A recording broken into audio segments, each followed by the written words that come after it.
3500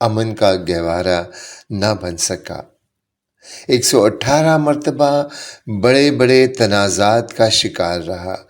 32 بار اس کا محاصرہ کیا گیا، کبھی آشوریوں نے، کبھی بابلیوں نے، کبھی یونانیوں نے، کبھی رومیوں نے، کبھی سلجوقی ترکوں نے اس پر حملہ کیا، قتل و غارت کی، لوٹ و مار کر کے شہر کو عبرت کا نمونہ بنا کے رکھا۔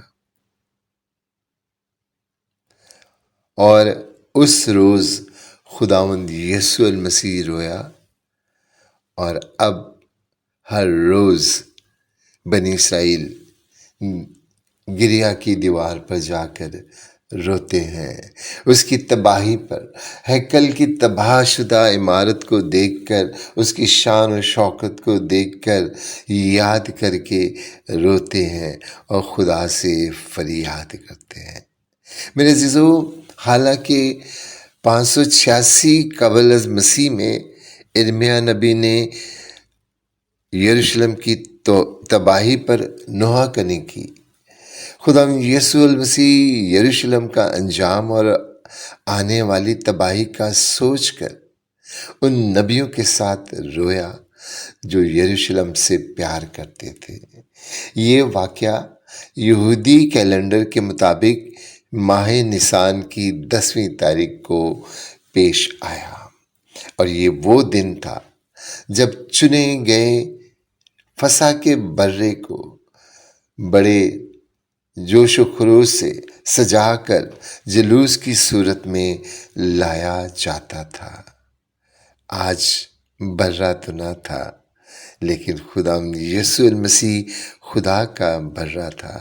آج خدا یسوع المسیح کو، یعنی خدا کے برے کو، جلوس کی صورت میں ہیکل میں لایا جا رہا تھا، مگر لوگ اسے پہچان نہ پائے۔ اس لیے خدا یسوع مسیح نے کہا، کاش تو اسی دن میں ان باتوں کو جانتا جو تیری سلامتی کی ہیں، مگر اب وہ تیری آنکھوں سے چھپی ہوئی ہیں۔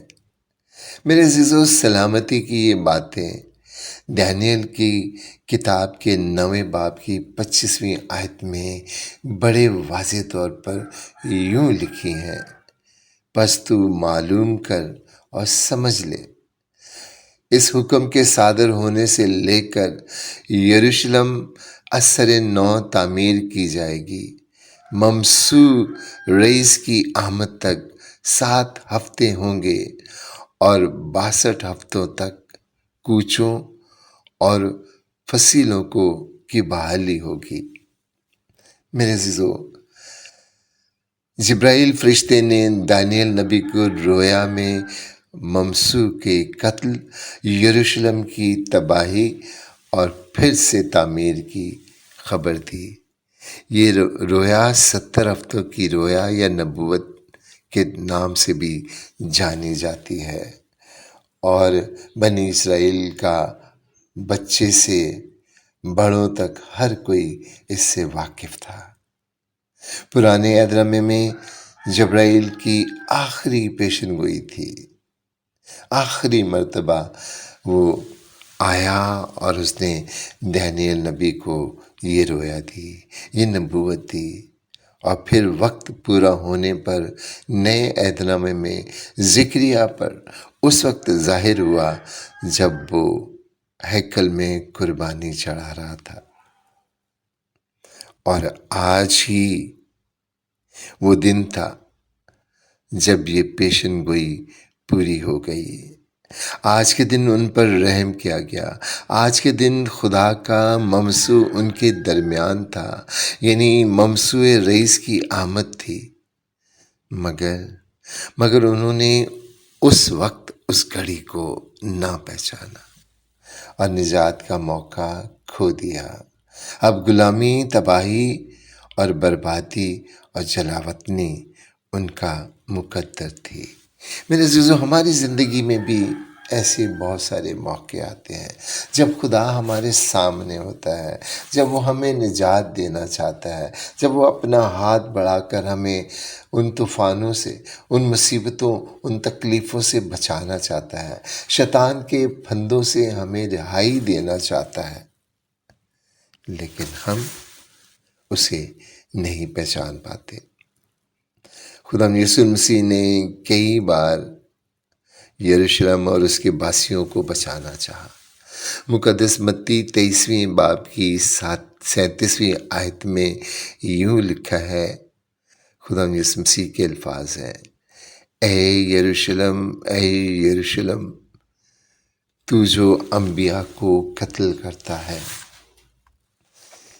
کتنی بار میں نے چاہا کہ تیرے بچوں کو جمع کروں، جس طرح مرغی اپنے چوزوں کو پروں تلے کرتی ہے، مگر تو نے نہ چاہا۔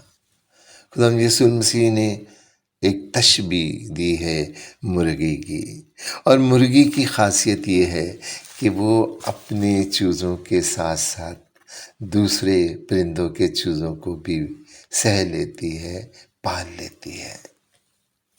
اس کی محبت سبھی پرندوں کے لیے ہوتی ہے۔ خدا یسوع مسیح اپنی الہی ذات کو چھوڑ کر انسان بن کر اس دنیا میں آیا۔ اس نے اپنے آپ کو خالی کر دیا، ان کے بیماروں کو شفا دی، بدرو گرفتہ کو رہائی دی، مردوں کو زندہ کیا، مگر انہوں نے اس کے ہر کام کو رد کیا، اور اب رحم کی وہ گھڑی گزر گئی، انصاف کی گھڑی شروع ہو گئی۔ یوں یروشلم کے ہولناک انجام کا سوچ کریے، اس کے نرم دل کی، اس کی نرم آنکھوں سے آنسو بہہ نکلے۔ عبرانیوں 5 باب کی 7ویں آیت میں لکھا ہے، جو کہ تیسری مرتبہ یہ حوالہ ہے کہ یسوع مسیح ہماری خاطر رویا، اس کی آنکھوں سے آنسو نکلے۔ اس نے یعنی خدا یسوع مسیح نے اپنی بشریت کے ایام میں زور سے پکار کر اور آنسو بہا بہا کر اسی کے آگے دعائیں اور منتیں کی جو اسے موت سے بچا سکتا تھا۔ یعنی خدا یسوع مسیح ہمارے لیے آنسو بہا بہا کر روتا رہا تاکہ ہم موت سے بچ جائیں۔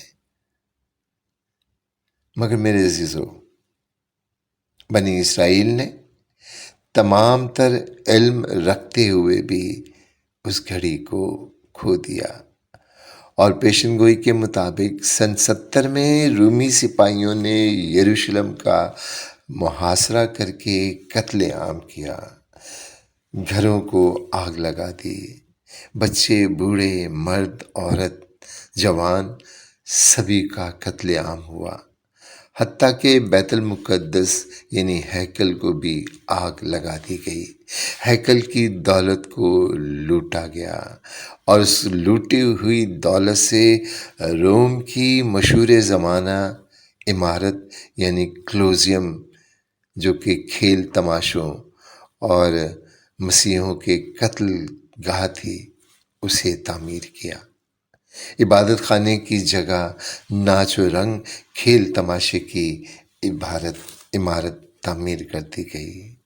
ہیکل کا شمار دنیا کی خوبصورت اور عجائبات کی عمارتوں میں ہوتا تھا، جو کہ ویرانہ اور کھنڈر بن گئی، برباد ہو گئی، اور اس کی جگہ کلوزیم کی عمارت بن گئی، جو کسی بھی عجوبے سے کم نہیں۔